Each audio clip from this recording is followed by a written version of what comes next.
Tallinna vangla ühest nendest 10 kaamritest istub praegu Narri alumisel korrusel Kristjan. Kristjan tuli oma sõbrale vastu ja viis mõned tabletid peidikusse ära, lootes, et saab selle eest lihtsalt 20 eurot.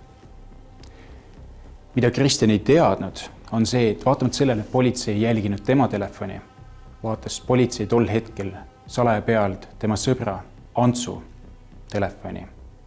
Ja Ants, kes tegeles suures kogus ekstasi müügiga ja istub praegu seal Narri teisel korrusel ja kannab 10 aasta pikkust vangistust, on selle tõttu nüüd üheskoos samas kaamris, et lihtsalt üks sõber otsus, et ta tuleb kiire raha teenimise eesmärgil oma sõbrale appi.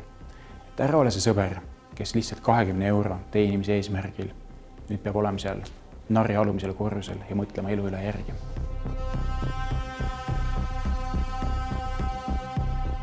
Teadmine, et mõne tableti ekstasi või mõne grammi kanepi edasiandmine või sõbraga jagamine on tõsine süütegu, jõuab sageli noore inimeseni alles kohtusaalis süüdimõistvat kohtuotsust kuulates.